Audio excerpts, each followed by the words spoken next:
Lois, dear, what on earth are you doing? Huh? What do you mean, Enid? Well, this is no home to raise a baby in. Everything's a mess. Do you never clean up? Honestly, what kind of wife are you if you can't even keep the house clean and tidy? My grandson surely has no hope with you as his mother. I'm doing just fine, thank you. The house might be a little messy, but that's simply because I didn't have time to clean up after Bobby this morning after breakfast. I was running late for work, so I needed to get him to the daycare. Excuses, excuses. Anyway, that's another thing. Why are you paying for daycare? So that he can be looked after whilst I'm at work? You do know babies can't take care of themselves, right? Of course I know that. I'm not stupid, you ignorant little girl. But why are you paying a nanny when I am here?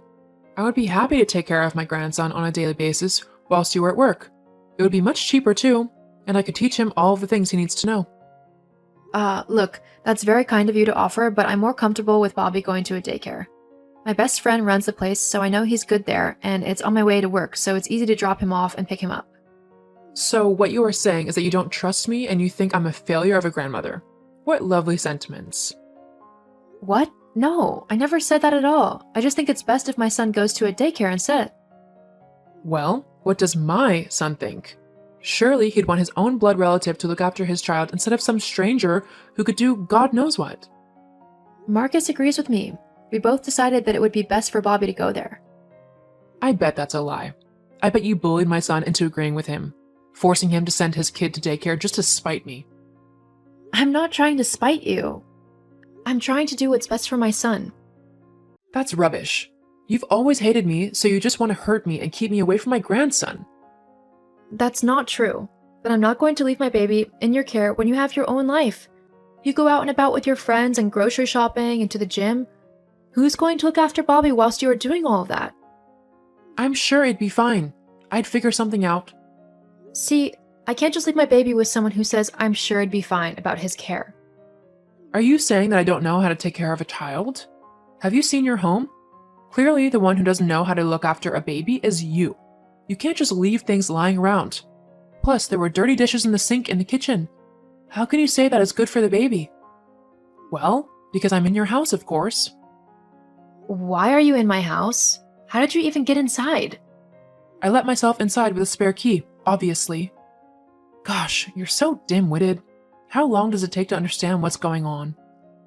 Anyway, I've stopped by and saw how messy the house was, so I've cleaned everything up for you. Perhaps you'll learn a thing or two about being a good housewife if I show you how it's done properly. Look, Enid, I'm grateful you cleaned up, but I really don't appreciate you going into my house when I'm not there. It's kind of rude. It's not just your house, it's my son's as well. So, if I want to come by and visit him and my grandson, then I have every right to do so. Not really, as that is my house too, so I get to have a say who can go into it, especially when I'm not there. Well, I don't care. If I want to come and see my son, I will. You know, he's not even there, he's at work, so you've got no business being in my home. I've got to make sure that everything is in order for my grandson. I don't want him getting hurt or anything, which very well could have happened with the state that the house was left in. It was a few bowls and a couple of baby clothes. I'm pretty certain nothing could have hurt him. Well, now it won't, because I've cleaned up your mess.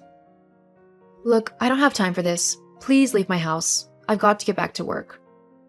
I truly worry for Bobby, having you for a mom. I think he'd be much better off in my care. After all, you'd rather go to work than stay at home and raise him. No wife or mother should do that. This isn't the 1950s, Enid. Women can do both now. I love my son very much and I like working too. I can manage both. Now, I've got to get back to work. Please don't be in my home when I get back. But I want to see my grandson. Well, I've got the weekend off, so you can come over then. That's days away. I'm afraid that's the best I can do. When Bobby gets home, all he's going to be doing is having his dinner and then going to bed. He's always very tired after daycare, so he won't be in any mood to play with anyone. Ah, fine. But Marcus will be hearing about how you are treating me. Whatever. I've not even done anything wrong. You're trying to keep my grandson from me. No, I'm not. I'm just setting boundaries. You can't just come over whenever you want. I don't want you waking my son up when he's sleeping. Tell my son about this, though. Okay, I guess I'll see you this weekend then. Hey, Lois, I just finished talking to my mom, and she was quite upset with how you were speaking to her this afternoon. She said you were incredibly rude to her and that you were criticizing her ability to look after her son. That's kind of rude considering she raised me. Are you saying I turned out awful? Whatever she told you, Marcus, really wasn't the truth. So you're calling my mom a liar now? I'm sorry to say this, but she has bent the truth with you. What happened then? Your mom messaged this afternoon claiming that I'm a terrible mother and wife because the house was slightly messy. You know it was a hectic morning today and that we both didn't have time to clean things up. And do you want to know how she knew the house was a bit messy? How? She snuck into our house using her spare key, the one we gave her only for emergencies. But why was she at the house? No one was even there. Precisely. All I said was that I wasn't comfortable with her entering our home when we weren't there, and I also told her that she couldn't see Bobby tonight as he would be tired from daycare, and I didn't want her waking him up. I told her that I was off this weekend so she could come and see him then. But then she started going on about how she should have Bobby during the day and that daycare was a waste of time for him. We both agreed that our son would go to daycare because it was easier for both of us. Jeez, I know my mom can be a bit of a handful, but she really said all that? Yeah, it kind of really got to me. What if I really am a terrible mother to Bobby? What if I'm doing everything wrong? Hey, you're doing perfect as his mother. You don't need to worry about anything. I'll have a talk with my mom and set her straight. She shouldn't be saying those things to you. But you really are a great mother, okay? Thank you, Marcus. Of course. Now hurry home. Me and Bobby are waiting for you. I'll be home soon. I love you. I love you too. You little witch. You've turned my son against me. How could you? I've not done anything, Enid. I only told him the truth of what happened yesterday. That's all. If you don't like how things have turned out, then maybe you need to change your attitude a bit. I'm the one who needs to change your attitude. I think you're the one who needs an attitude adjustment. To turn my own son against me like you did is unforgivable. Next thing I know, you'll be turning my grandson against me too. I wouldn't do that, Enid. It's up to Bobby to determine who he likes or doesn't like. But seeing as he's only a baby at the minute, I'm happy to let you two build a relationship until he's old enough to choose if he wants to continue with it or not. But that doesn't mean that you get to dictate when you see him. Bobby is my son, so you'll have to stick to my rules. We'll see about that. What? What do you mean by that? Enid? I still don't feel comfortable with what your mom was saying last night. She seemed really creepy. It'll be okay. She was just being, well, her. You know how she gets. How's Bobby? Is he feeling any better? Okay. Well, I'll message later to see how you both are doing. Love you. I love you too. Hello, Lois. Hi? So, you know how you were saying that you're not a terrible mother? Yes, I know I'm not. Well, that's not entirely true, is it? What are you on about? A good mother would have noticed that their baby is missing. Huh? Well, I came around earlier and noticed that Bobby had just been left all on his own in the house. Marcus had told me he wasn't feeling very well, so I wanted to check up on him. He wasn't left on his own. I really don't know what you were on about. He was just left in the living room. You were nowhere about.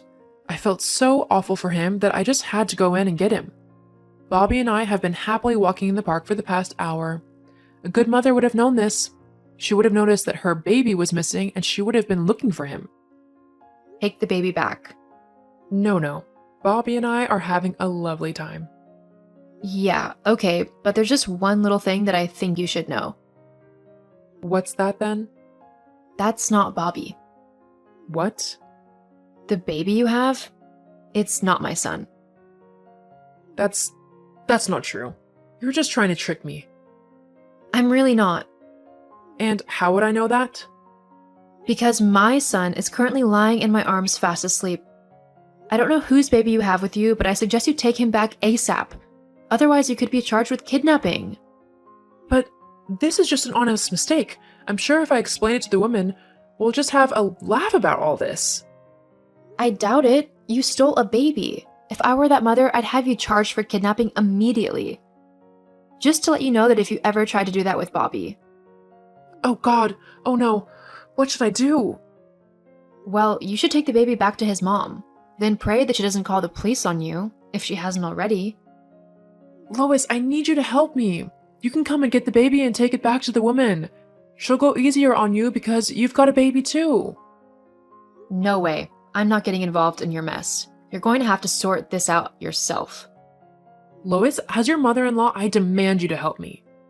No, you're in this mess because you wanted to take my baby. I told you that if you wanted to see him, it would be on my terms, and you ignored that.